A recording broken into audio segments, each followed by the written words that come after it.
दक्षिण भारत का शक्तिशाली चोल साम्राज्य और पूर्वी भारत में कलिंग उड़ीसा के गर्वित सोमवंशी राजा।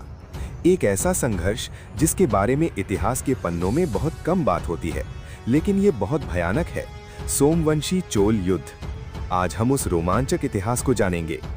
9वीं और 11वीं सदी एडी के बीच सोमवंशियों ने पूर्वी भारत के कलिंग और ओडिशा इलाकों में ताकतवर राज्य बनाए।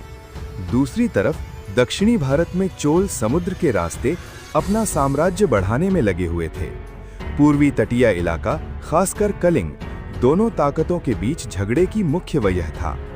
चोल राजा बंगाल की खाड़ी पर कंट्रोल करना चाहते थे। कलिंग उस रास्ते पर सबसे जरूरी इलाका था। सोमवंशी इस इलाके को अपने कंट्रोल में रखने के लिए पक्के इरादे वाले थे। व्यापार, बंदरगाह और राजनीतिक दबदबा, इन सब की वजह से युद्ध होना ही था। चोल सेना ने जमीन और समुद्र दोनों से हमला किया। सोमवंशी राजाओं ने पहाड़ी और जंगली इलाके का फायदा उठाकर कड़ा विरोध किया। कई जगहों पर आमने सामने की लड़ाई हुई।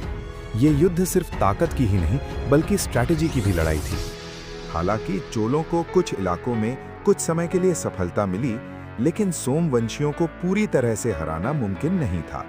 कलिंग में सोमवंशी राज जारी रहा, हालांकि चोलों का असर कुछ बढ़ गया। ये लड़ाई साबित करती है कि भारत का पुराना इतिहास सिर्फ उत्तर बनाम दक्षिण की दुश्मनी नहीं थी, बल्कि समुद्र किनारे के साम्राज्यों के बीच भी बहुत ज्यादा दुश्मनी थी। सोमवंशी चोल लड़ाई भारतीय मिलिट्री और पॉलिटिकल इतिहास का एक जरूरी चैप्टर है। अगर आप इतिहास में छिपी और लड़ाइयों के बारे में जानना चाहते हैं तो वीडियो को लाइक करें, चैनल को सब्सक्राइब करें और इतिहास को जिंदा रखें।